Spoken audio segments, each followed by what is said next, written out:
ব্রাজিলের সাও পাওলোর ব্যস্ত রাজপথ। যান্ত্রিক এই শহরের কংক্রিটের ভিড়ে হঠাৎ যেন ডানা মেলল আমাজনের রঙিন কোনো স্বপ্ন। পথচারীরা থমকে দাঁড়াচ্ছেন, কেউ তুলছেন সেলফি, কেউ বা অবাক বিস্ময়ে তাকিয়ে আছেন এই অদ্ভুত জুটির দিকে। এই জুটির চালক ফাবিও, আর তার কাঁধে আসীন নীল হলুদ রঙের ম্যাকাওটির নাম আয়লা। গত ৩ বছর ধরে তারা একে অপরের অবিচ্ছেদ্য অংশ।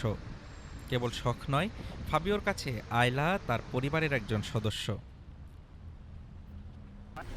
আমরা শহরের বাইক লাইন ধরে মাইলের পর মাইল ঘুরে বেড়াই। এটা আমার জন্য যেমন কার্ডিও ব্যায়াম, ওর জন্য তেমনি বাইরের জগতের সাথে পরিচয়। আমরা একসাথে সময় কাটাতে ভালোবাসি। এটা আমাদের দুজনের জন্যই দারুণ এক অভিজ্ঞতা।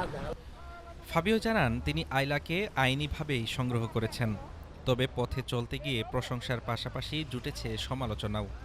কেউ কেউ অবৈধ পাখি রাখার অভিযোগে তাকে হুমকির মুখেও ফেলেছেন।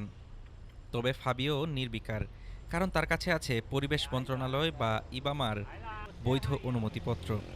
তবে বর্তমানে তিনি তার প্রিয় সঙ্গীকে উড়ানোর প্রশিক্ষণ দিচ্ছেন। প্রকৃতি আর যান্ত্রিকতার এই মেলবন্ধন মনে করিয়ে দেয়, ভালোবাসা থাকলে ইটপাথরের শহরেও আমাজনের ছোঁয়া পাওয়া সম্ভব। আয়লা হয়তো খুব শীঘ্রই ডানা মেলবে আকাশে, তবে তার ফেরার জায়গাটি থাকবে ফাবিওর ওই বিশ্বস্ত কাঁধেই। হাফিজুর রহমান তুষার, ঢাকা টুডে।